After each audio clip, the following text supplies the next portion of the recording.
heard Steve on the Hagman program. I can't remember exactly how he got in contact with Steve. But we interviewed him for the documentary, and we got to spend some time with him. Really nice guy, really credible guy in my estimation. Again, he showed us his credentials, and he was active duty. He was active duty AC-130 pilot. And the story goes, let me see if I can recall this accurately. During the Iraq War, he was deployed. He would always fly in and to different bases and pick up cargo. That was his job, and move cargo around. Sometimes he would fly in and pick up different kinds of military assets, people, special forces teams, or he would pick up, I remember he told me that he would fly in to pick up the bad guys. They'd be all, they'd be handcuffed and with bags over their heads, and he'd fly in and pick those guys up sometimes. And so he would fly in and out. I'm trying to think of the terminology he used, the military terminology he used. High value assets, kind of top secret type stuff.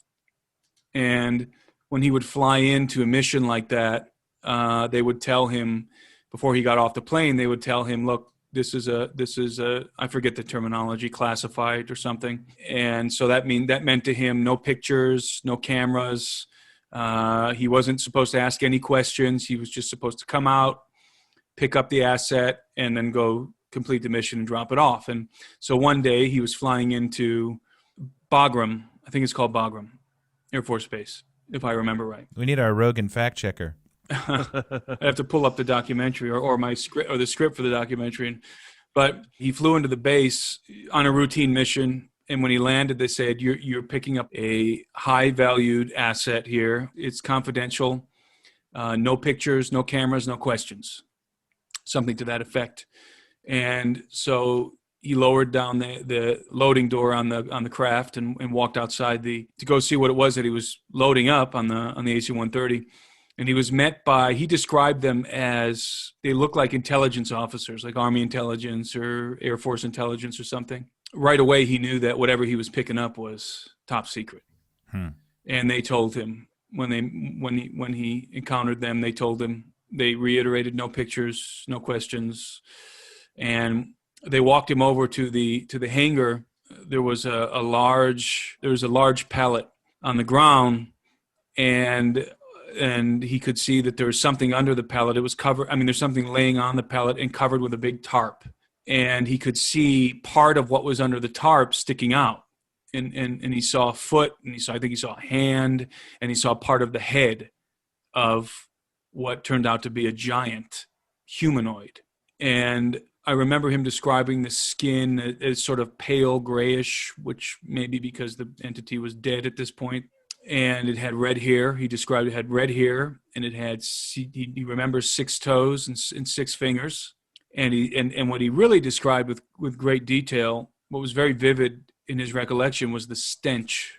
He said this thing reeked, and the guys standing around this dead giant, again covered with a tarp, started to tell him what it was and what the rumor was about it. And apparently, this giant was killed in a cave. I don't remember exactly where. Could have been Kandahar. I don't remember exactly if it even corresponded with the giant that LA was told about. I think Steve and I determined that it was a different giant. It was a different incident that LA's contact described, but I don't remember how that shook out. I can't remember.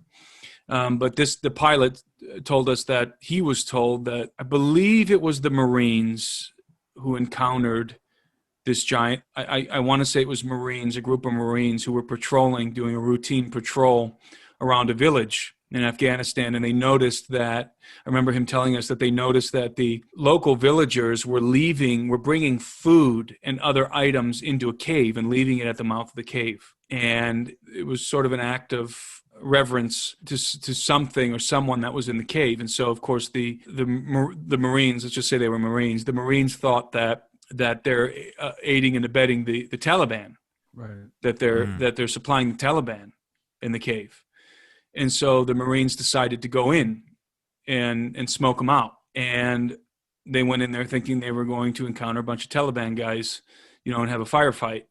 And when they went into the cave, what they encountered instead was this 15-foot giant. Wow. And they describe him as they smelled him, if I remember right, first, and then he came out of the shadows and obviously frightened them.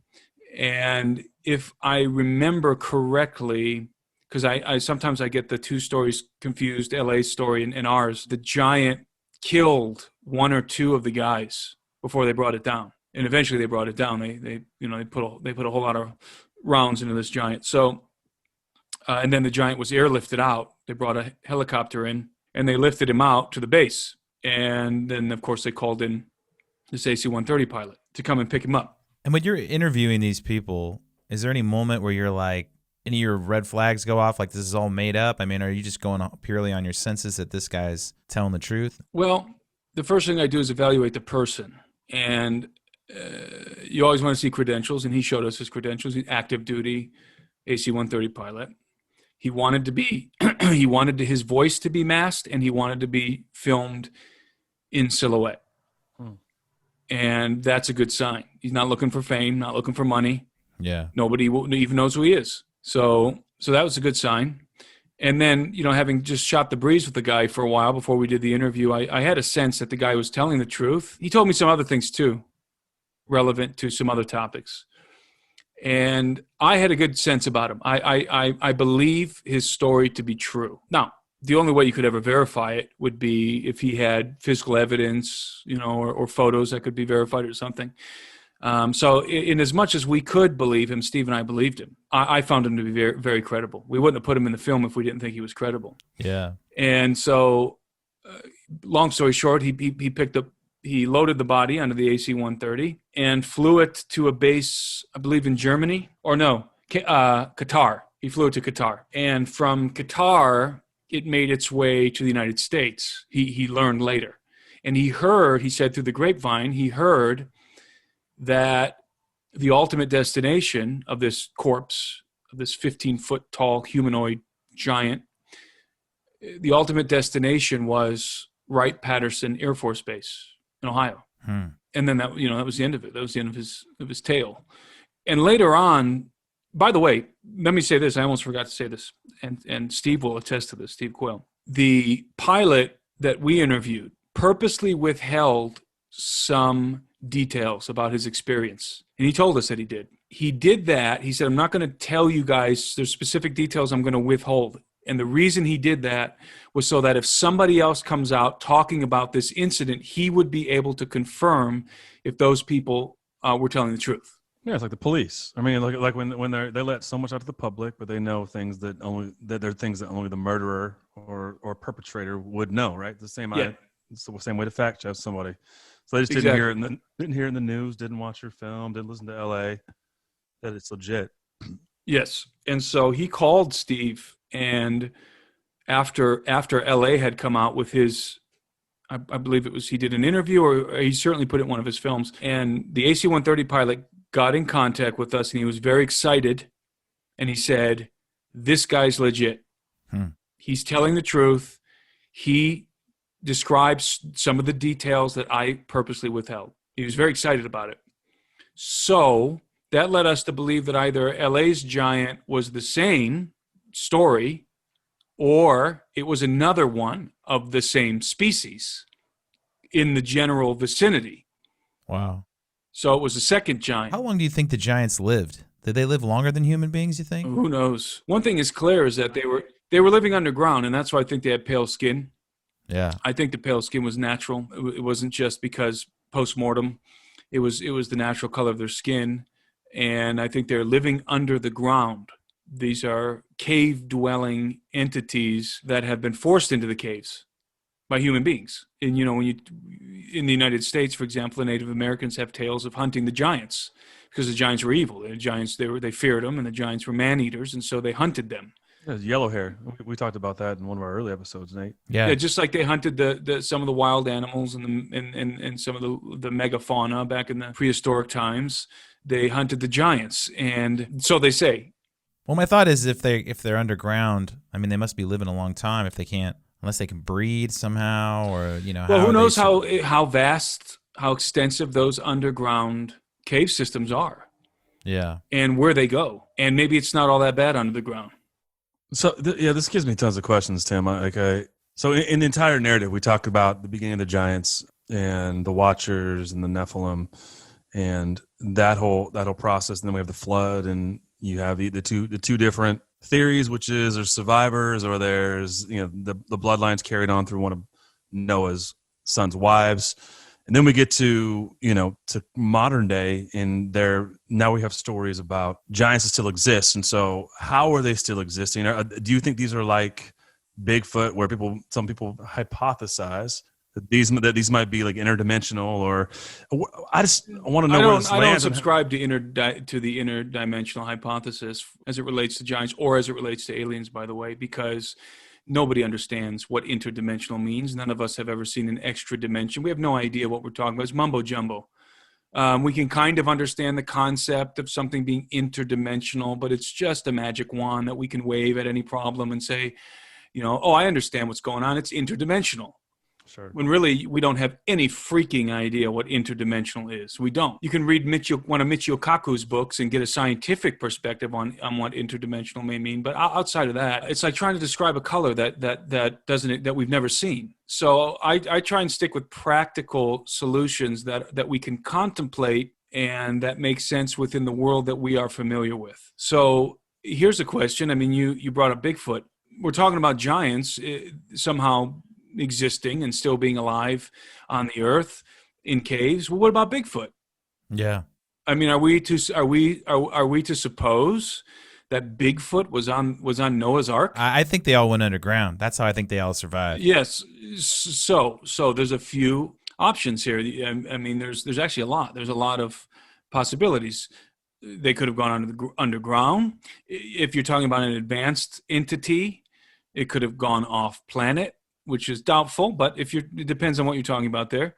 They could have been in a portion of the earth that was not completely submerged. I am of the persuasion that the flood of Noah was global. But having said that, is it possible that there were certain places that were not submerged? I guess it's possible. Anything's possible. And then you've got some people who believe that the flood of Noah was local. I believe, that some of the popular Christian Bible scholars like Mike Heiser believe that the flood of Noah, he may or may not, I don't recall if he does it or not, but certainly very respected scholars believe that the flood of Noah was not in fact global, it was local.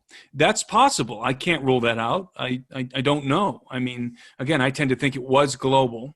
I think it was because you see it in the Americas too. You know what I mean? You see it all over the Grand Canyon. You see it through the New Mexico desert. Yes. There could have been multiple floods. There could have been floods all over the earth, but not over the entire earth.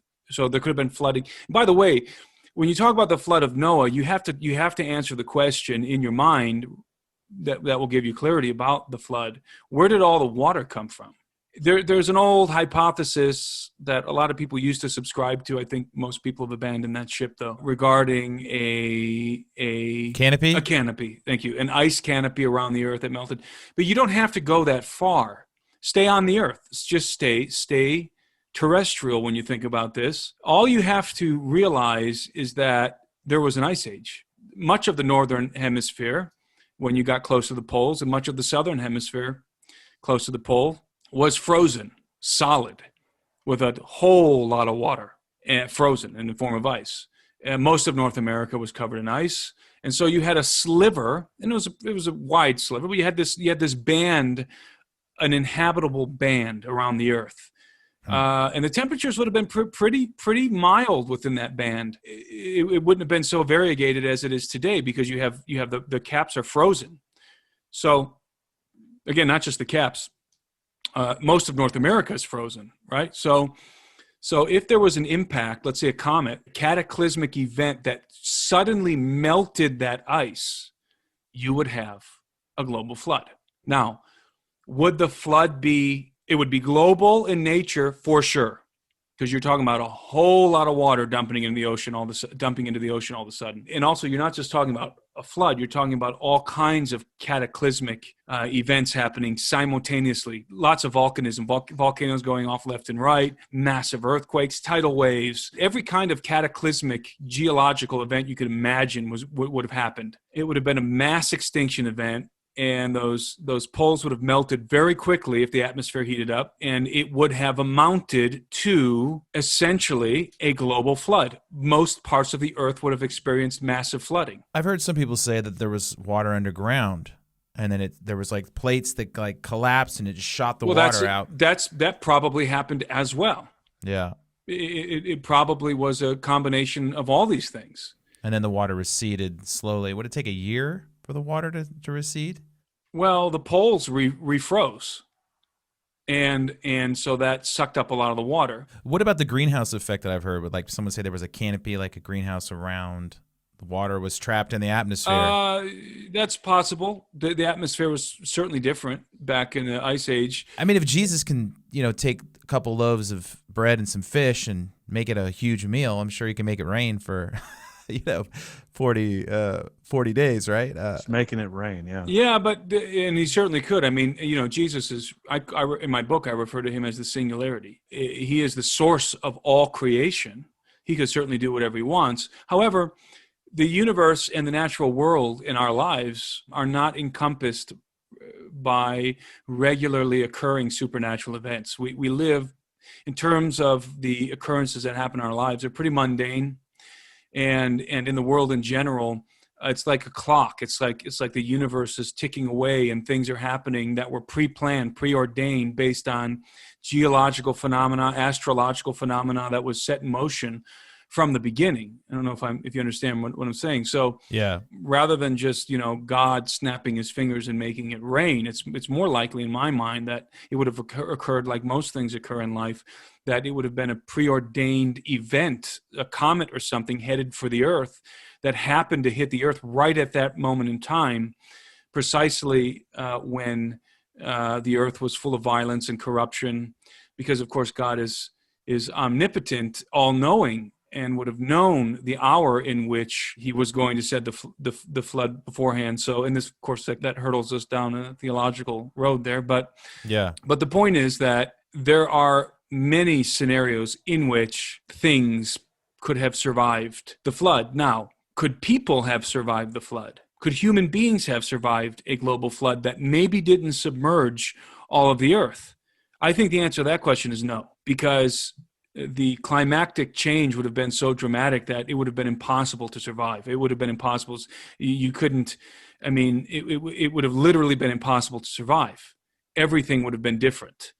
Suddenly, for those people who are alive, they would not have had the wherewithal to survive that level of cataclysm. However, could a Bigfoot type creature survive? Yeah. A creature that's more feral, a creature that lives in the wild and that had the capacity, maybe, I think they do, evidently, because their eyes are black, to live under the ground. Could they have just retreated into the inner earth? Yeah. And the giants, do the same. Could that have happened? And I guess, is it possible that some humans could have done it too? I guess that's possible as well. But, the fact is that, and I say this as a fact, and I'm sure you guys probably would agree with me, I think that the existence of the Sasquatch is a fact. I think it's a stone cold fact. I love that. There you go, everyone. Just like the existence of giants. I'm not talking about 20-foot giants. I'm talking about 15, 12, 13, 15-foot giants. In my mind, is a stone cold fact. Even today, very rare, but they exist still to this day. If that's the case, and we're talking to nature as, the laws of nature exist, and like you're speaking about, and there's these ways that things happen as they're supposed to happen because there's order. Then is there like a breeding population of giants then? Probably. That's always wondered, like, because you have the spirit father, earthly mother, and you get a giant. Are there lady giants then too? Yeah, let's just right away eliminate magic. So that's the first step in, I think, rational thinking. Is we eliminate magic. Magic is not a possibility. So, and when I say magic, by the way, I mean that encompasses the term supernatural. Like feeding the 5,000. Well, that's on a different level. You're talking about the Maker. You're talking about the Son of God. Okay, That's a okay. different thing. Miraculous, right? Yeah. So obviously God intervenes whenever he wants and does whatever he wants to do. Those are rare occasions, and we all have to admit that those are rare occasions. So, and even historically speaking, those are rare occasions. And a lot of that was done to confirm the person of Christ. And in fact, a lot of the prophecies and things in the Old Testament and the things that were done were done to confirm Christ also. That's another discussion.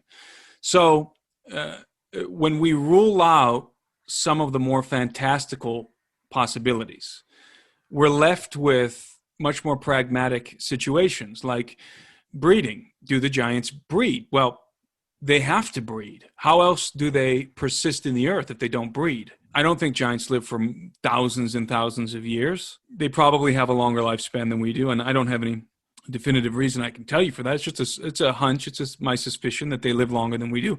The Bigfoots may live longer than we do as well, but they have to breed. Right. Just They have to breed. Yeah. There isn't like a giant factory, like pumping out giants. And that's why I said eliminate the magic, because it's too easy to say, well, they're supernatural. Right. That's too easy. I don't play that game. That's too easy. I feel like the lady giants don't get any pub. We just never hear about them. We hear about Goliath and his brothers and Well, Patty, the most famous Bigfoot, she's a girl. They must have females. They must have. I mean, females. the other theory too, though, is that there's a ruling class in the ancient world. A lot of these giants then had offspring with regular women. So yes, so yeah. I mean, you can breed through the human line, intermixing the giant offspring with. And people say, well, how does that happen if they're giants? How do they copulate with a woman? Well, they just do it. Instead of doing it when they're 20, they do it when they're 13. There's lots of different options. It's it's again, you just got to think really practically about these things, and there's an abundance of options, and I don't know which one is the case, but I would assume that there's female giants and that they copulate, they procreate offspring. And just like I think the Bigfoot creature is a great comparison. They're out there, they exist, they breed, they produce offspring. There isn't a Bigfoot factory. They don't live forever. They do what the rest of us do on planet Earth. They have to breed and reproduce. And so I would guess that the giants have to do the same thing. So now, I don't believe that there's a whole lot of giants out there. Yeah. Just like I don't believe that there's a whole lot of Bigfoots out there. I think they're far and few between. Well, there was, obviously, and then they were destroyed. See, I've kind of formulated an opinion and a thought that the Earth had a lot of water in the atmosphere, because you find all these hidden megalithic cities, like off the coast of California, right near Catalina Island. There's some megalithic structures. There's megalithic structures in Japan underwater, and Atlantis was supposedly covered in water.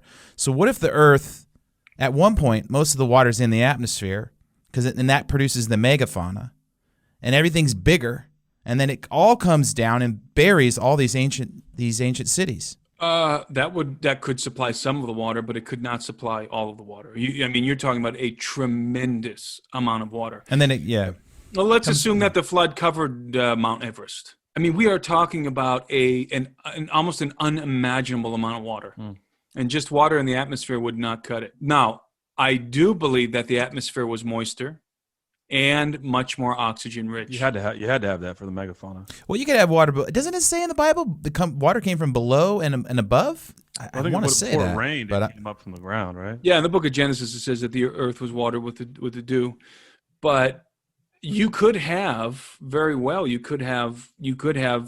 it's very possible that there were these large aquifers under the ground, these underground oceans like we know exist on some of the planets. There's veritable oceans under the surface. There probably was a lot more water under the earth. There could have been like an ocean of water under the earth before the flood.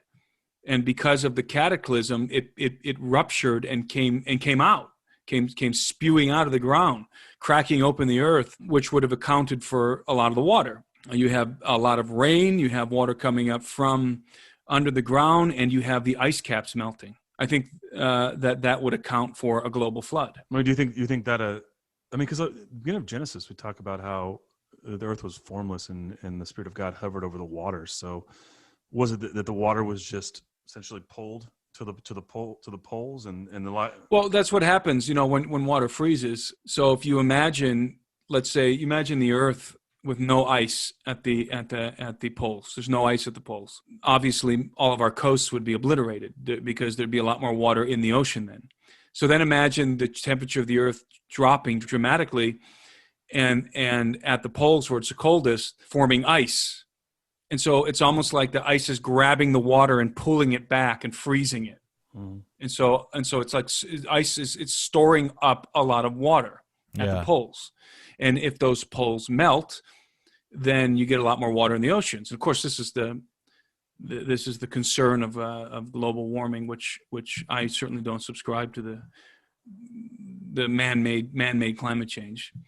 Although climate change is just a fact of life on planet Earth. Dramatic climate change happens over we've had ice ages. the eons. It's like I look at it cools and warms and cools and warms. You don't get an ice age without it cooling. Yeah, it's a cycle. It's the Earth's position in the orbit around the sun. There's some kind of a configuration, an astronomical configuration, with the Earth and the sun and possibly some other planets or some other kind of cosmological phenomena that causes the melting of the poles and then the refreezing of the poles. And I don't mean refreezing like they are today. I'm talking about an ice age. I'm talking about when I say freezing of the poles, I should be more clear. I mean an ice age. I mean not just the poles. Where I'm sitting in Montana would be a big, huge sheet of ice. Yeah. I'm talking about most of North America frozen. And so is this cyclic? Has the Earth been going through this for millions of years? I think so. I think it's like a clock. And so you get these dramatic climate change events and ice ages that are recurrent on the Earth, on the planet. And so was that part of what happened? Was that part of the equation of the Noahic flood? I think it was. Yeah, it makes sense to me if that happens. And if you think about the world as kind of like previously like a greenhouse, and then someone takes the plastic off the top, suddenly only certain plants in certain areas are going to survive, and the other ones are going to freeze on the edges, right? Or if there's an asteroid or a comet strike, sure, that kicks up a lot of dust and lots of volcanism going on the Earth, you get all this soot in the atmosphere, volcanic ash and just soot, and it blocks out the sun. And so what would happen in that scenario is you would get dramatically colder temperatures on the Earth. There's a lot of different, like I said, there's a lot of different possibilities. What about events like Sodom and Gomorrah, where are they trying to make giants again? I'm not sure that Sodom and Gomorrah had anything to do with giants. Judgment, right? Well, they're doing something. They were exceedingly debauched over in Sodom and Gomorrah. I mean, I talk about this scenario in my book. I kind of, maybe you can call it hyper-analyze things. And because I like to get down to like the nitty-gritty, the everyday practical view, because that's the view that we all come from. That's our lives. Who is this Encarnacion? That's one of my favorite movies, by the way. Yeah, mine too. When you think about Sodom and Gomorrah, we have to pull ourselves out of kind of a Sunday school perception and instead let the story be as raw and as perplexing and as pragmatic as possible. So you have Sodom or was it Gomorrah? I can't remember. Where Lot was in. Was Lot in Gomorrah or Sodom? I can't remember. They're basically twin cities. Somewhere. I want to say it was Gomorrah.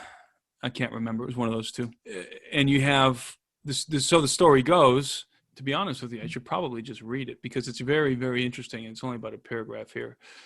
Well, it's a very interesting event that we all are familiar with it, but how many of us have actually really thought it through?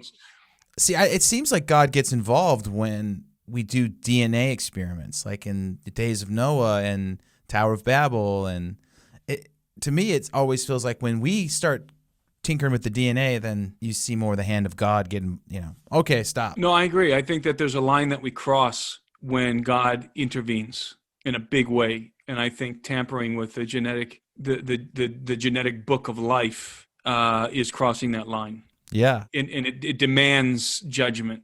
It incurs judgment. I wonder if they were doing something like that in Sodom and Gomorrah. They were trying to rehatch. Well, they were exceedingly immoral. I mean, that's part, the Bible says that explicitly. Yeah, but so's Vegas. So so many places. I mean, Sure. What's the difference between a city of sin and Sodom and Gomorrah? I mean, to me, Maybe the New Testament. Well, I think there's a pretty big difference. And again, if you analyze the story, and I'm trying to find it in my book because it's just like a paragraph, and it would be, I think, enlightening. In my book, I talk about the story of Sodom and Gomorrah, and I find it to be very interesting because you've got two angels that just walk into a city, and what happens is very perplexing. So I'm seeing if I need to put this in context here before I read this only paragraph. I'm talking about in my book here, this portion of the book that I'm going to read. I'm talking about the appearance of angels, and I make the case in my book that angels look very much like us.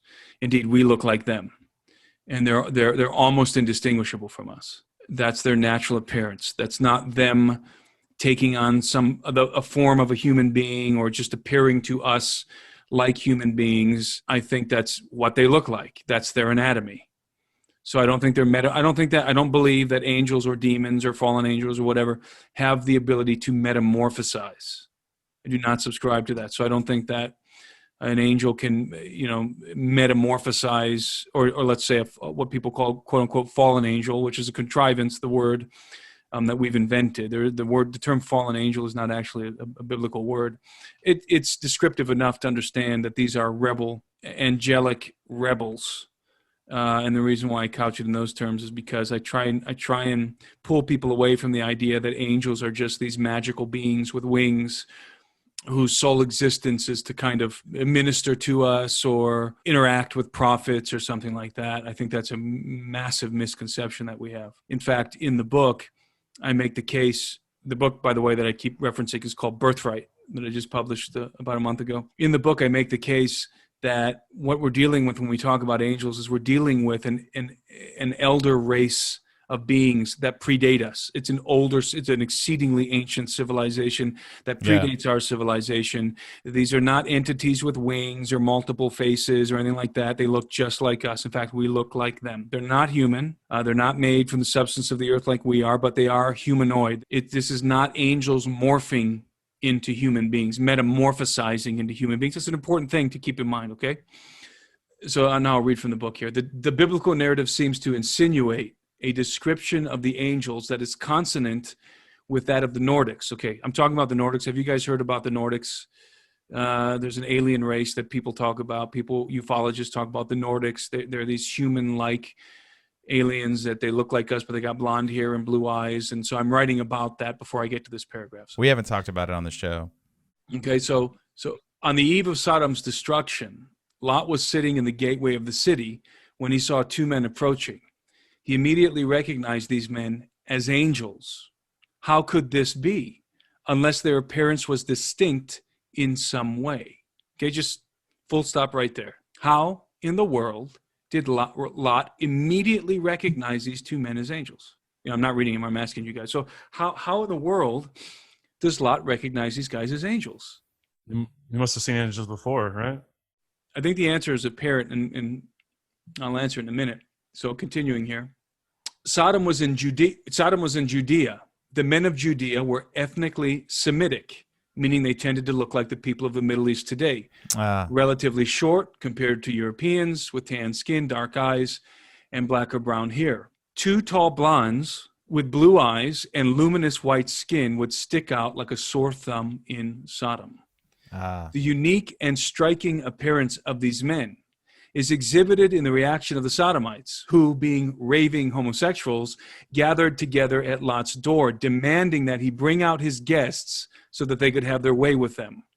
No ordinary Semitic men, no matter how handsome, would have attracted this kind of attention in a city bustling with activity.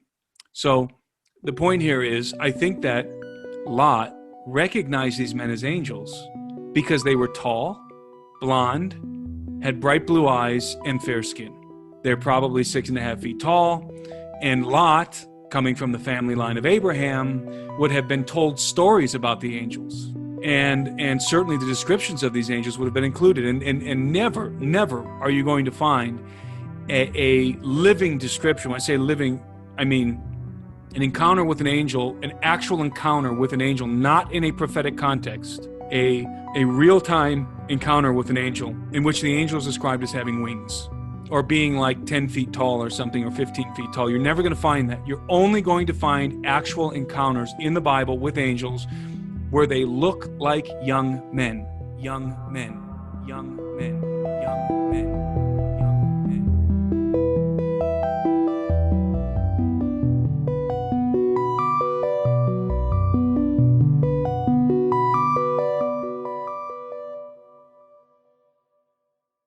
Well, the genetics of the giants, they have red hair, right? They're white-skinned. So if they're half angel, right? Yeah, and I think that's that red hair and fierce and that really fair skin may be a genetic marker. I don't know, but the point is, the reason why the whole city of Sodom, all the men were gathered around Lot's door, were because they watched two tall, white-skinned, blue-eyed, blonde-haired dudes walk down the street to Lot's house. Hmm. And in a city of a bunch of, Semitic people, probably 5'5", 5'6", maybe average height, dark hair, brown eyes, the vast majority of them, raving homosexuals. What do you think their response is going to be with these two dudes? Yeah. It makes sense, doesn't it? It makes perfect sense that they would congress around Lot's house and want him to turn these exotic strangers over to them. And so the point here is 2 points. One, the angels really look like that. And that's why they drew that attention. They didn't look like the Semitic people. They look like tall blondes with blue eyes. That's my guess. Maybe they have other colored eyes, but I suspect they're probably clear eyes, blue, maybe like green. I don't know. But the other point, though, is the level of depravity of those sodomite men, that they were so depraved, sexually depraved. These were not passive homosexuals. These were, as I say in the book, ravenous homosexuals. These were predatory homosexuals to the point where they had no moral inhibition whatsoever to demand that these strangers be turned over to be sodomized. That is a level of depravity that is leaps and bounds above where we are today, beyond where we are today. We're going to get there. We are going to get there. I don't know when. Eventually, we're going to get there again. But we're not there yet. Believe me, we're not there yet. You think that's enough? That constitutes enough for God to destroy the entire city? You don't think something else is going on? You don't think there's some genetic experiment going on there? I don't see any indication of that in the text. Okay. When the Bible talks about going after strange flesh, it could mean two things. It could mean that people are copulating. It could mean three things. People are copulating with animals. Okay, so they're having sex with animals. Bestiality, was that occurring in Sodom? I would imagine so. In fact, I would almost guarantee that there is rampant bestiality happening in Sodom and Gomorrah. So that would be going after strange flesh. Being homosexual is strange flesh. That's also considered strange flesh in the Bible. And then the third strange flesh, which is the rarest, would be the activity of the watchers copulating with women. So women having sex with non-human males. That's also strange flesh, or the other way around. That's where I think you're trying to create the giants again, right? I mean, I suppose that's possible, but I just don't see any indication. Well, strange flesh. You made it sound like women and angels are trying to procreate again. Well, what I'm saying is that just because they were going after strange flesh doesn't mean that is an indication that there was watcher activity happening there. In other words, that there was watchers copulating with women and trying to create giants or something like that, or giants, or having sex with giants. I think if there were giants involved, the Bible is unambiguous about giants. So I think if there were giants in the city, I think there'd be a footnote there in a story. The Bible, again, is very unambiguous about giants. So I'm trying to remember exactly how we got into talking about this. It's more specific events relating to the giants. Like, so when do you think the giants are expelled out of the Holy Lands? When do they leave? Where do they go? Why do they end up over here in America and South America? And now let me say this. Could there have been giants in Sodom and Gomorrah? Could the offspring of the Watchers been there and engaging in this debauchery, or maybe initiated it? Were they worshiping the giants? That's all possible, but we have to conjecture about that because there's nothing in the text that indicates that directly. So, is it possible that there was giants there? That would make a lot of sense. That those cities would be obliterated then. Certainly, it's possible. So I'm not saying it wasn't. I'm not saying that there weren't. I'm just saying that I think there was enough depravity going on with the regular-sized men in the city to warrant the destruction, the utter obliteration of those cities. But that does not eliminate the possibility that there's giants operating in those cities. I don't know. I just feel like we would have been told because, again, the Bible's unambiguous about giants. So the giants that were in Canaan when Moses and Joshua went into the escaped Pharaoh, and then after the 40 years of wandering, made their way to the promised land and began to encounter and do battle with these giants. Those giants were installed in that land and had been for a long time. And you have to understand about those populations in Canaan. The Canaanites that the Israelites encountered were diverse peoples. We're told, the different tribes that were there. They're generally speaking, were all Canaanites. They lived in the land of Canaan. And it seems to me that some of the tribes were like literally tribes of giants. And then other tribes were tribes of normal people with giants interspersed. So it seems that there was interbreeding happening. Because we have 28 different tribes of giants described in the Old Testament. Tribes that may have been giants. Certainly there were giants, there's no question. The Bible, again, is very unambiguous. When it says there were giants in the land, there were giants in the land. And I don't think that those giants were, NBA-sized players. Maybe some of the tribes were, and maybe some of the giants, if you're averaging, 5'5" height, which the people probably were at that time, maybe 5'6", like I said, maybe maxing out at 5'7". If you encounter a 6.5 foot tall person, that person's going to look like a giant to you. But having said that, I believe that there were 12, 13, 14, 15, 16-foot giants inhabiting the land beyond NBA players. These are non-human hybrid entities with different capabilities than human beings in terms of their physical strength, their prowess. Who knows? I mean, maybe they were the giants, were the offspring, the Watchers smarter than regular human beings? I don't know. Who knows? I mean, they could have been. Well, some of the Native American stories is they could jump over a buffalo, pick it up with one hand, rip a leg off, and eat it all in one motion. So yeah.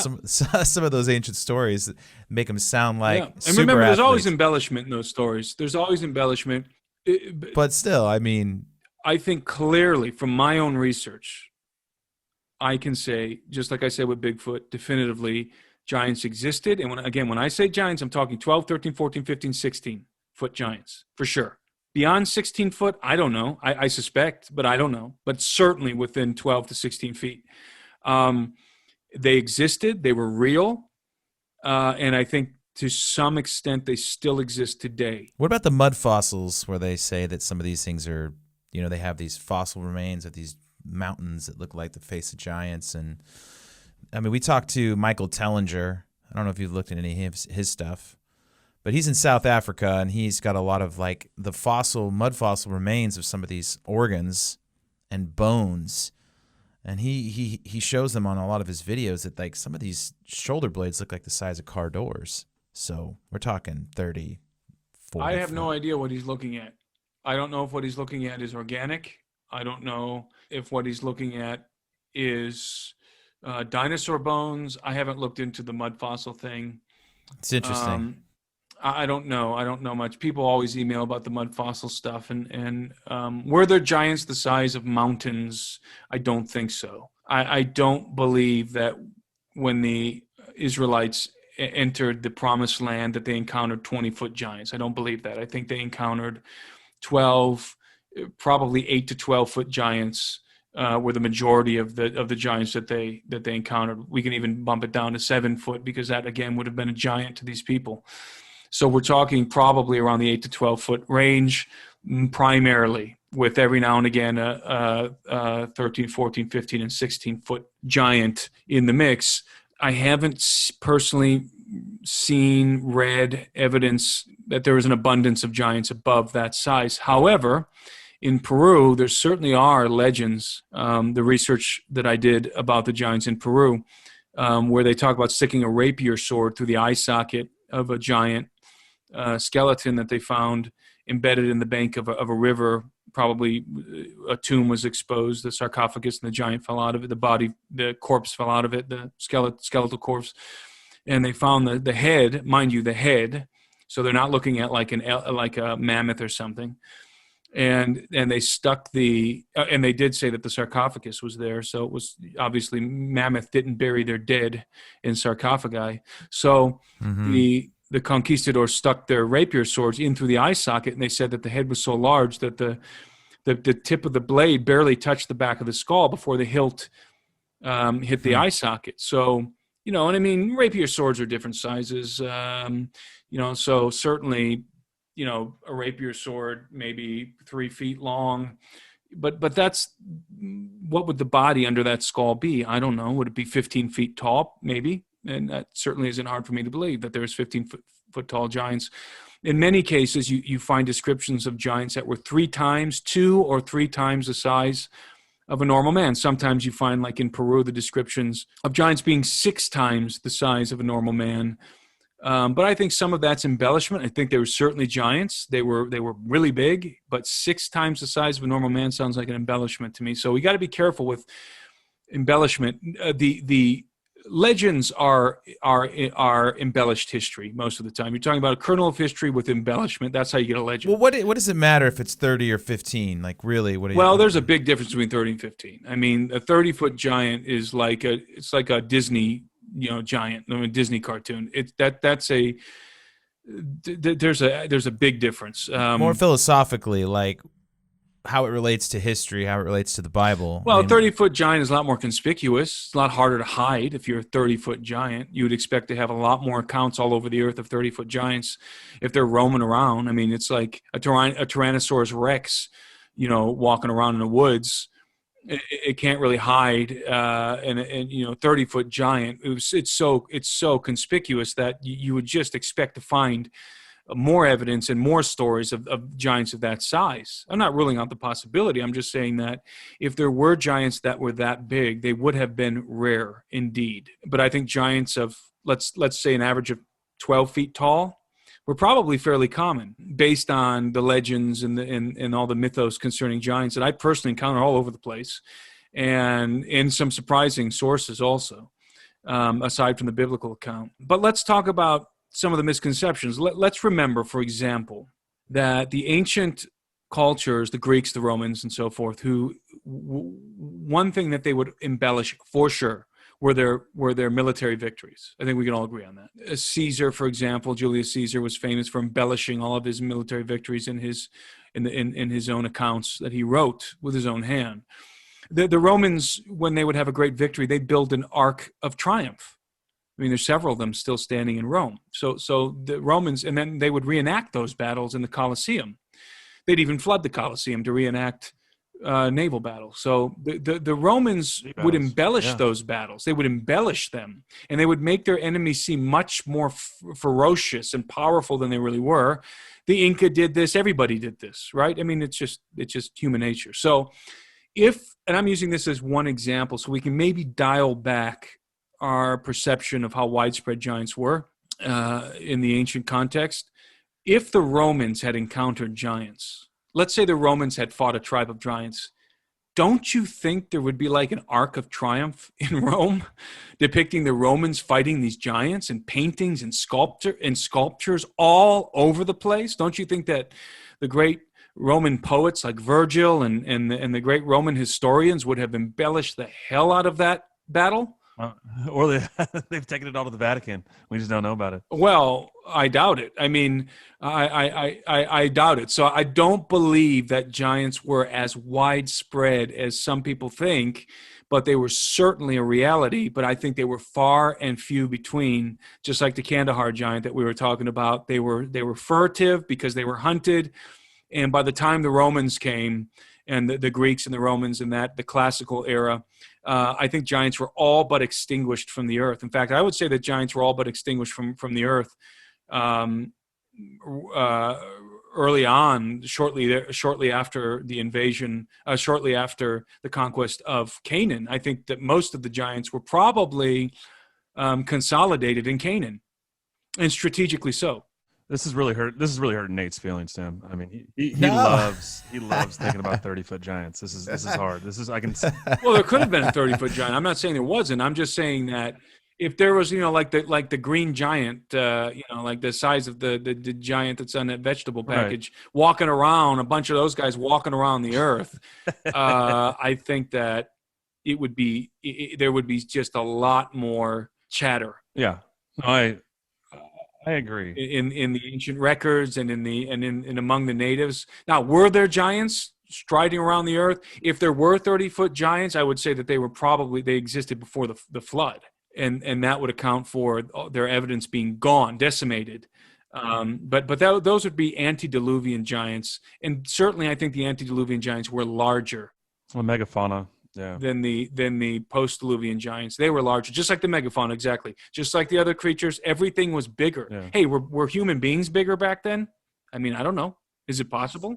I guess some of the reason I get paused to this, and I don't know, and I'm not as definitive to say, because, we brought on a guy that curates news articles. He's got an account called Giants of Ancient America, and he's got, thousands newspaper reports digging up some of these things all over the world. And it seems like in the late 1800s, there's a couple that are like 20, 25 that get dug up and reported about. And it's prevalent enough, and there's enough stories about it. Like there was one in Franklin, Tennessee, in Luke's backyard that they pulled 30 feet down, and they were digging a well, and they found one in the rock strata that was 18. It was 18 feet. Franklin, allegedly. Here in America. 18 is not too uncommon. 18 is not too uncommon. I've seen 18 up to 20. That's over here in America. So you're thinking... Right. How did it, But I think a lot of that is still embellished. Don't forget that the late 1800s was a very sensational time in terms of print. The newspapers were very sensational, and the stories, you're talking Jules Verne and stuff like that. It was a very sensational time. People were into spiritualism. People were into the occult big time. It was a sensational time. And so, and newspapers were, just like today, were vying for readers, and so they would purposely sensationalize stories, or sometimes run with unverified stories to gain a bigger audience, to get more subscribers. You got to add that in the equation always. You always have to add that in the equation. Well, that's what all my academic friends tell me, that's why they don't believe in giants at all, because... Oh, no, but I'm not like your academic friends in that I absolutely believe that giants were dug up in the United States. I don't think there's any question about it. I'm just saying that if somebody says they dug up a 20-foot giant, especially if it's a Native American telling me this, I dial it back to I subtract 8 feet off that sucker. Because people embellish, man, especially the Native Americans that I've talked to. And even in Peru and in the North American Native Americans embellish. It's just second nature. They embellish. Everything is embellished. And so were there giants dug up in the United States? Absolutely there were, from my perspective. I don't think there's any question about it. I think, were there cases where dinosaurs and mammoths and giant sloths were confused for giants? I don't have any doubt about that either. I think it's all of the above. Were there giants that were 18 feet tall that were dug up? Probably. Were they the exception? Most assuredly, they were the exception. The weird ones are the ones with like horns growing out of their heads. They found dwarves and some of these things. You have all kinds of... Yeah, but again, I don't know how much of that is just the sensationalism of that was running in the papers at the time. Or cyclops skulls. They found one with just one eye socket. I don't think there's any question that giants were dug up in the mounds and in other places and secreted away to the Smithsonian. Yeah. To me, there's zero question about it. There's even an admittance by what's his name, Powell, where he admits that, and again, this is in my film. This is in the film Holocaust of Giants, I think, the third installment of the True Legend series, I think, in which Powell admits that, okay, we're finding basically, he admits that, okay, giants are being dug up, fine. We can't talk about it because we can't talk about these giants until we figure out where they came from. Paraphrasing, because Powell was absolutely dedicated to the doctrine of isolationism. And so he was concerned that these kind of discoveries were blowing holes in his theory, in his doctrine, which was the most important thing to him, was this doctrine of isolationism. And so Powell had a vested interest in covering up the reality of giants, but he wrote about it. He made what amounts to an admission that the giants were being discovered, but they couldn't be revealed to the public because they didn't fit the narrative that he was pushing at the Smithsonian and the official narrative of the Smithsonian itself, which was isolationism. And so there's no question that, in my mind, that giants were being discovered. Now, how big were the giants? Did they have horns? Were they cycloptic? I don't know. You got to add in that ingredient of sensationalism. You have to, because if you don't, it's part of the puzzle. It's part of the time, and you got to add it in. It's just some of these are really weird. They're just like little blurbs in newspapers. Like it's literally less than a lot of them were hoaxes, by the way. Yeah, well, were verifiable, and even LA will tell you this. Some of them, yeah, were verifiable hoaxes, and you're going to find a lot of hoaxes. That doesn't negate the real giants that were being uncovered. It just means that people realize, okay, you and I, if we're publishing a paper, and we have in the state over, there's another paper that's competing with our paper, and we want to one up them and get some more viewers. Running a sensational story about a cycloptic giant or a giant with horns or something like that is going to help us. People aren't able to verify our story like we are today, able to track down information. You would literally have to go interview the people who were involved in the story and so forth. Don't doubt that there was a financial incentive to sensationalize everything, not just giants, pterodactyls, all kinds of things, other kinds of dinosaurs that were supposedly cited, all kinds of things were running in the newspapers. The mystery airship phenomenon that was happening at the time. It was a sensational time. But that does not, this is where I part with the critics who you talk to, that does not negate the reality that giants were being dug up in the soils of the United States. They were. So it's like you have to have a balanced opinion, because a lot of people, they just err on the side of rationalism. They say there's no way that stuff existed. We know it didn't. No, what I just said is the rational position. If someone looks at all the evidence of giants in North America and says, no, they didn't exist, that's an irrational position, especially when you look at the Smithsonian's own findings and admissions and Powell's statement. It's irrational to conclude that there was nothing to the giants. That's the irrational position. That's how I think. But it's also irrational to conclude that all the stories were true. Sure. Yeah. That's also rational. So you got to find the truth is in the middle. The truth is in the middle. You have to admit that there's a lot of critics and deniers who are just blind and refuse to accept the veracity of giants in America, the bones of giants in America. And then there's the other side where people just believe every single news clipping article that they see from the 19th century, and just take it as gospel truth. Both ends of that spectrum we need to be careful with. So find the truth in the middle. Yes, there were giants in America. Can all the stories be trusted? No, definitely not. The Smithsonian can't be trusted at that time because they're covering things up left and right, not just things that pertain to giants, by the way, things that anything that contradicted the doctrine of isolationism was basically just secreted away. So you can't trust the Smithsonian at the time, and you can't trust the sensational newspapers. You got to find the level ground in the middle. So here's how it feels. You've done a lot of work with Steve Quayle. You've done a lot of documentaries on the giants. What are the top 3 things that you would say undeniably, like you, besides putting your hands on the skulls in Peru, that people don't know about, that other giant authors don't talk about? What are some of the top things? Because we've talked to a lot of people about it. The top 3 would be the historical accounts. And when I say historical, I'm talking about, let's use Peru as a specific example. The accounts that are in the chronicles of the priests, the Catholic priests who are going around Peru with the visitadores, okay? The visitadores are the official representatives of the Spanish crown who are accompanying the priests in Peru back in the 16th century, and their mission is to extirpate idolatry in Peru, to exterminate idolatry. This is their mission, not to find giant bones, not do anything else.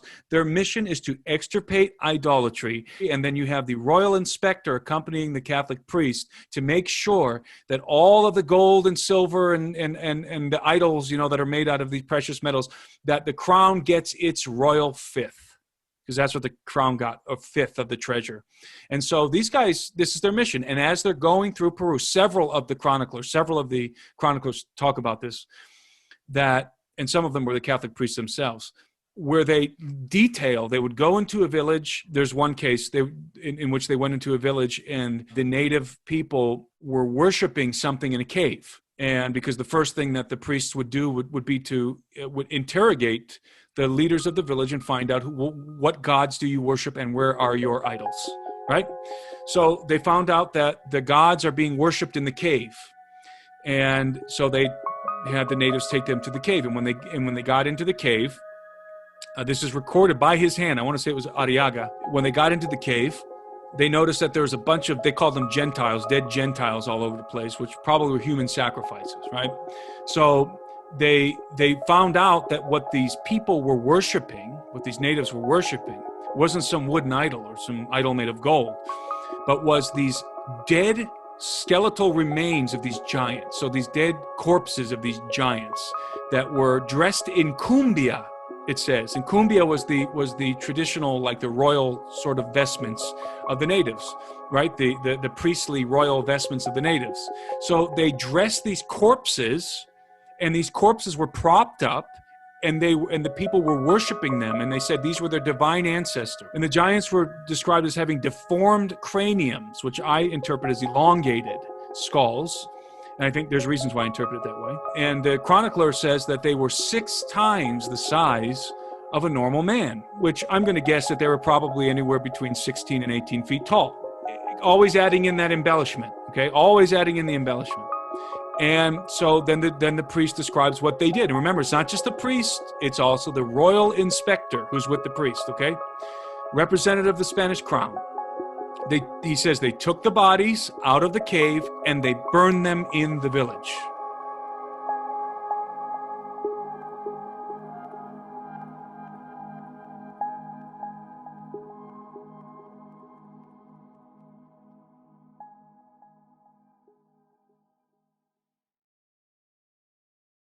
That is a historical account. That's not fanciful. It's not secondhand. Them hearing about this, they encounter. Why would they write that? Why in the world would they write that? Why would they just invent that? And it's very unlikely that the natives have dressed mammoths up, mammoth remains or giant sloths in cumbia. Yeah. These were humanoid beings that they regarded as their ancestors.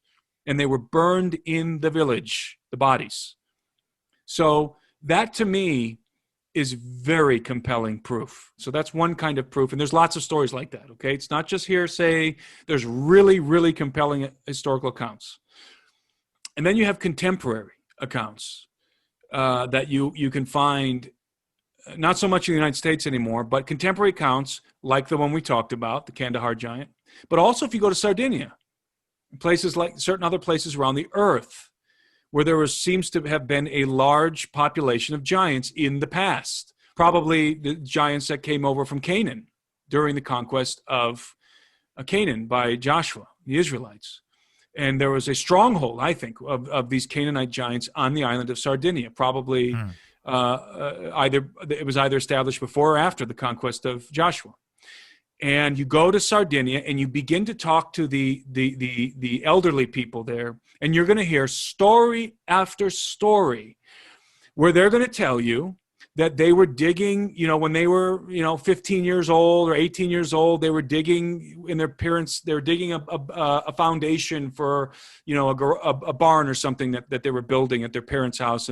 And they dug up bones, giant bones, and not just ambiguous bones like a Tyrannosaurus Rex, thigh bone.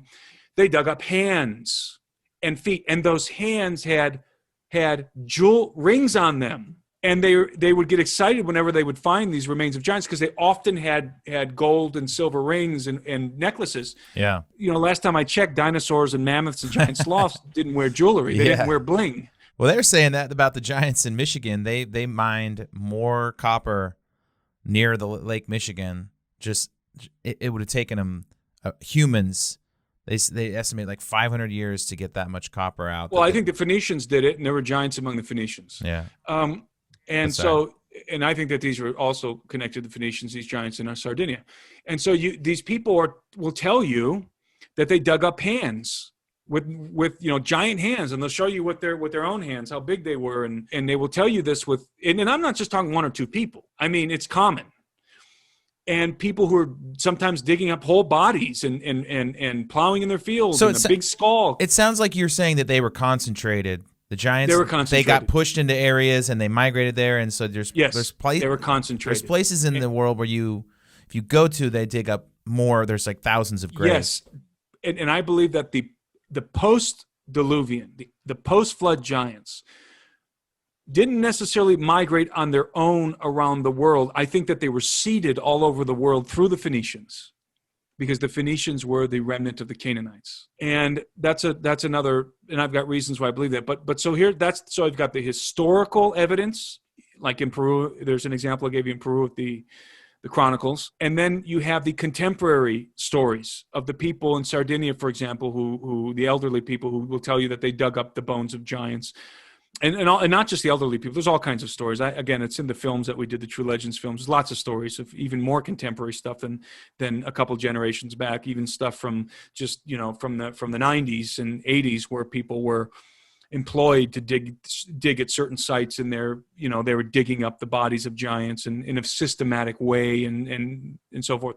So those are the contemporary stories. You got those stories, the ancient stories and the contemporary stories. And then the third element, aside from what I would consider historical content, is you have all the myths and legends. And those myths and legends are ubiquitous all around the earth. And when you combine those three elements together, and by the way, the contemporary stories, when I say historical accounts, I would include into that historical accounting the stories that were coming out of the 19th century in the United States. That's part of that historical body of evidence. Again, the contemporary accounts would be like the one we talked about in the beginning with the Kandahar giant. Those are contemporary accounts.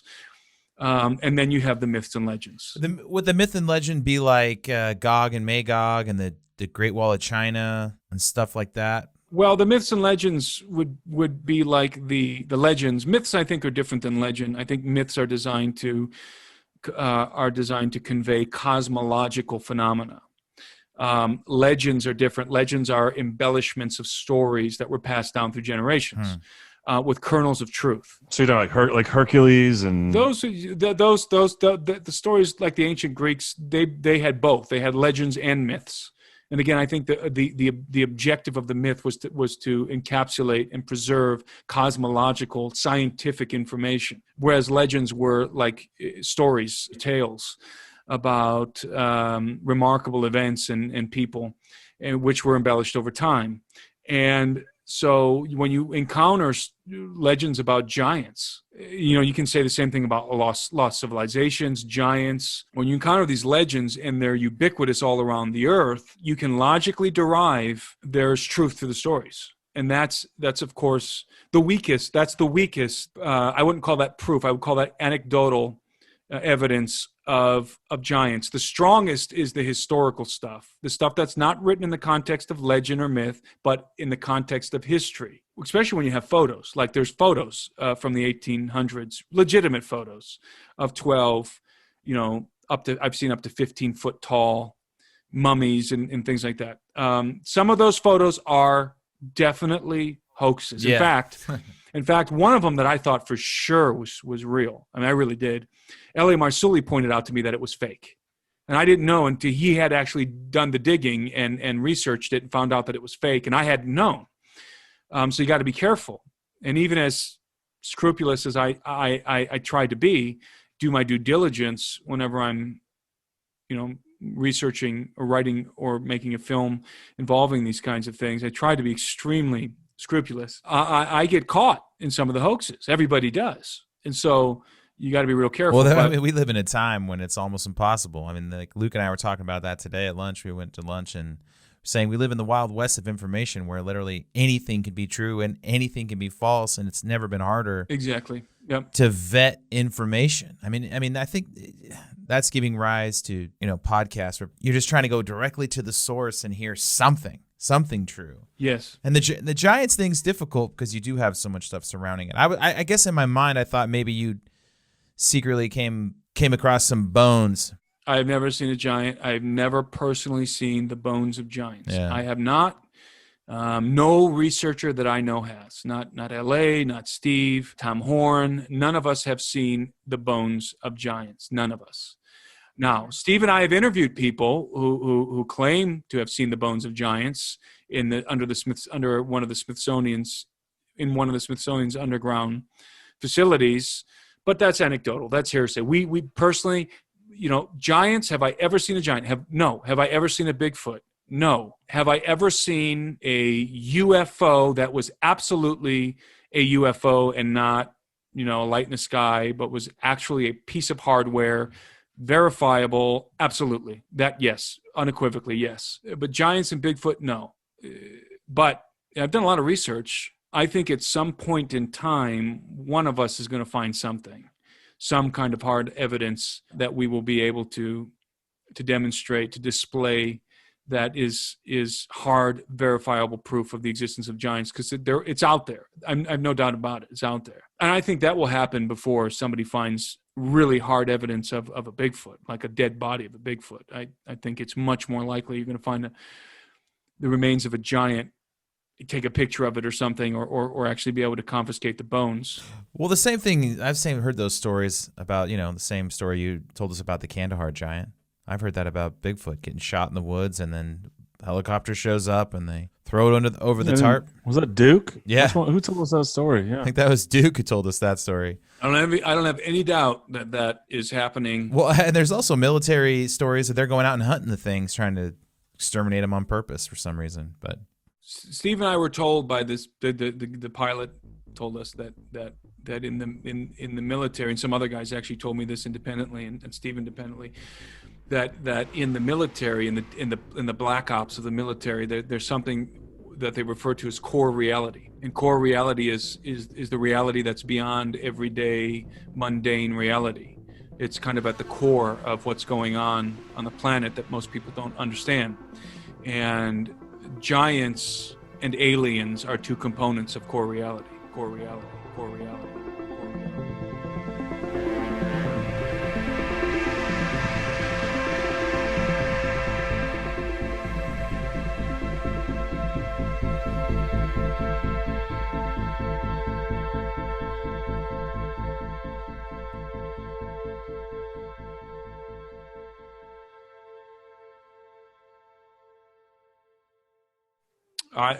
I have no doubt that the Bigfoot creature is real.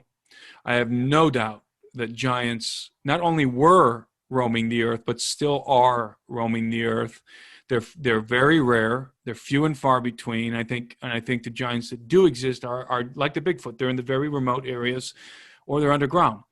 And now, are they interdimensional? I don't know what that means. I can't conceptualize interdimensional. Nobody can. I don't know what that means, because most people, when you talk about interdimensional, they conflate interdimensional with an alternate dimension.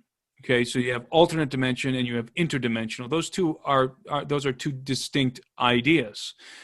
Something that's in an alternate dimension, it's like Narnia. You walk through the wardrobe and you pop into the land of Narnia. That's an alternate dimension. Yeah, I can conceptualize that, but I don't know what interdimensional means. I don't know what that is, and I don't think anybody really does.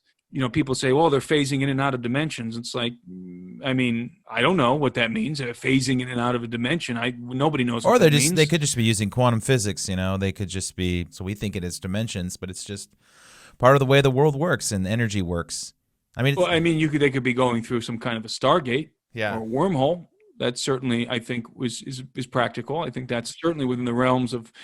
It makes much more sense to me. And then if you're talking about that, but see, what people don't realize, if you're going to say that in a Bigfoot or a giant is, that they have access to, like somehow they can open up a gate and go through it. Well, the question is, what's on the other side? Are they just going from one part of the earth to the other, or are they going to a different planet?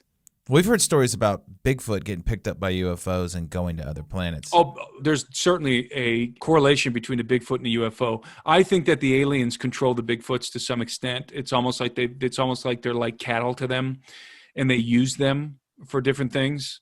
I think it's almost like they're a slave force for the Greys.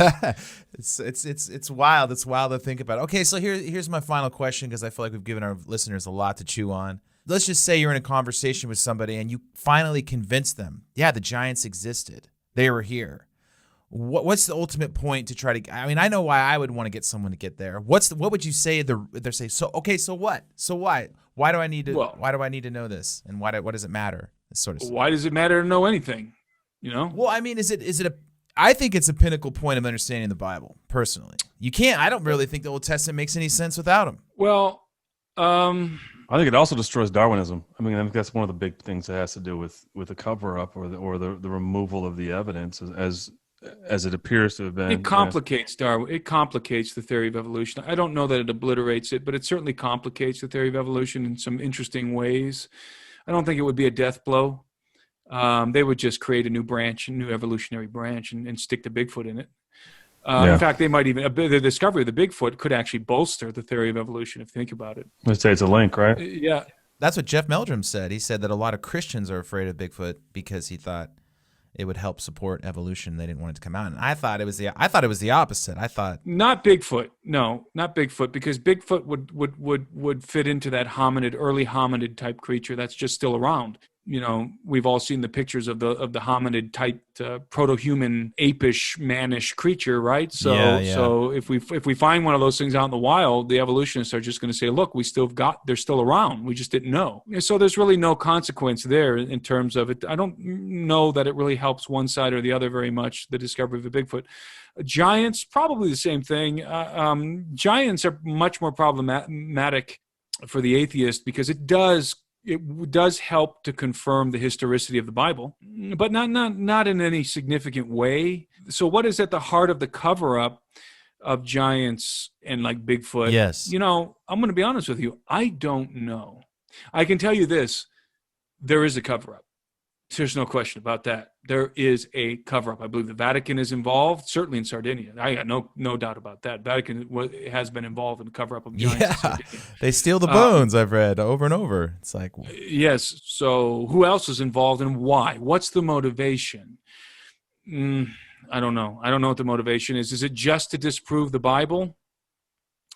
That may be a component of it. That certainly could be a component. I wouldn't doubt that at all. But it doesn't seem like it can't be the full picture to me. I think the motivation is because it will reveal some things about our planet and about what things that are going on that they know about, possibly related to technology, possibly related to secrets concerning the ancient world that they don't want us to know for some reason or another. But it's hard to really pinpoint why would they cover it up. I don't think there's any simple answer. I just know that they are covering it up. They are. There's no question about it. Sam, would you put UFOs in the same bucket as these two, and say that there's the cover up? Yes. I mean, obviously exists, but really, absolutely. Those are again those are like core reality. And I think maybe the Bigfoot, the Sasquatch is the third component of the core reality that I was told. Giants. Bigfoots, the giant Sasquatch, and the and UFOs, I think is what I was told specifically, is considered core reality. And are all three of those things related somehow? I don't know. Maybe sometimes they are, sometimes they aren't. Certainly the Sasquatch is associated sometimes with UFO encounters. And it's too easy to say those things are supernatural or those things are interdimensional. That's too easy. That's cheating as far as I'm concerned. It's cheating because interdimensional and supernatural, those terms have no explanatory power. They don't tell me anything. They don't give me any information. There's nothing concrete. Yeah. You can't take it any further. It's the end of the road. It's supernatural. Well, what does that mean? It doesn't mean anything. I think that's why the Bible's hard to believe, right? Because you do hear a lot of those stories. And in my opinion, we've gotten so many emails from people that are like, I was losing my faith. I didn't know what to believe. I was kind of going down this relativistic path. But when you talk about the giants, my faith makes sense suddenly.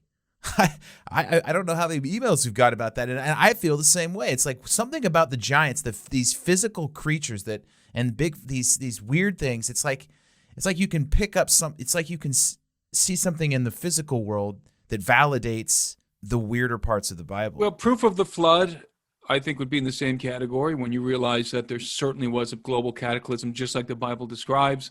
But I think what's more eye-opening than realizing that giants did exist, because the Bible's not the only ancient document that asserts that giants existed. Sure. What's really eye-opening is when you begin to understand the gospel and you see the story of the gospel and you realize who Christ was and you realize who we were supposed to be, who Adam was. And then you see all the prophecies pertaining to Jesus of Nazareth, prophesied thousands of years before he shows up on the scene. I mean, things that were prophesied to the day, like when he entered Jerusalem on the donkey and was hailed as Hosanna and the great King. You know, things that were prophesied to the day. That's when you really begin to absorb that. That's really the stuff that to me validates the scriptures more than giants, more than anything else. That's the stuff that really will blow your mind when you begin. I'm not saying that you guys do, I'm sure you do, but when you begin to realize the story of mankind from the beginning all the way back to Adam, and then you build around the narrative of the gospel all these other weird things like giants and the Bigfoot and the UFOs, and start to add those into the equation, then things get really weird. And you know, and that's really an awakening, I think. Maybe it's the violence, because I think for a lot of people, it's the violence in the Old Testament doesn't make any sense to people. Yes, that's certainly true. That's certainly a problem for a lot of people. And then when they plug in the hybrid component into that equation, it makes sense to them. And because why would God condone, indeed mandate the extermination of a whole people group? Yeah. Well, because they were hybrids, and because they had hybrids breeding with them, and the objective of the hybrids were hostile to the human race and almost led to the annihilation of the human species before the flood. So when you start to understand that, you realize if the human species is going to persist in the earth and the Christ is going to come, the Savior of mankind, then this abominable seed of the Watchers must be eradicated and kept in check. Exactly. See, what that does is it makes the whole Bible valid. We have this parts of the church now, they're just saying, oh, you can only really trust the New Testament. You know, you have like, what is it? Andy Stanley, his son's like, we don't want to believe in the Old Testament anymore. You know, heard any of that stuff? Oh, I know that the emergent church and yeah, is not the whole Bible excited about the Old Testament. The whole Bible makes sense once you realize that all of it is it needs to be included and it all works together and it all makes sense. Then it's like, but I think the violence is just a huge part. People go, I can't. Yeah, no, I think you're right. Yeah. I think as it pertains specifically to the genocide of the Canaanites, you're absolutely right. Yeah. There's a lot of people who can't get over that, and when you plug in the Nephilim, when you plug in the offspring of the Watchers and that whole Genesis 6 Enoch scenario, it makes sense. It answers the question of why that happened, and it alleviates people's concerns with what they thought of as a very vindictive, a bloodthirsty God, capricious God who just wants to commit genocide and you know is condoning this terrible massacre. Mm-hmm. But as soon as you put the pieces together, you understand why that's happening. And again, that for a lot of people, I've heard that too, that for a lot of people is enough for them to get over that and to say, okay, that makes sense. Now I can accept the rest of the biblical narrative and the premise of Scripture. Yeah, and I mean, you spent 2 years writing a book about this, and it just showed up at my door. Birthright. I got it. I'm excited to read it. I appreciate you coming on our show thanks, and Tim. dropping all this stuff. We could talk forever. I know I could talk forever about it. Yeah, it's always fun talking about this stuff, and I don't want to pretend like I'm some guy with all these answers. I'm just a guy with a ton of questions, and sometimes questions are funner than answers. And so it's fun to kick these things around, you know, and we've only just cracked the lid on this. You know, you really want to do a deep dive. Giants is one thing, Sasquatch is another. But the alien question, I think, is the deepest deep dive right now. So maybe we can have an alien conversation. Yeah, we'll have to do that. We'll have to do the third round. That's the blurry creature that's coming. That's for sure. And that's what we call the creatures, blurry creatures, because we wanted to stay in the creature space and kind of give our show some sort of framework. Because otherwise, you're just a conspiracy theory show, and then you could talk about all kinds of political stuff. And we try to stick with the creatures. Yeah, it's fun. But I think Tim, what you said though, I think is so much like our mantra as well here, is that like we just want to ask the questions.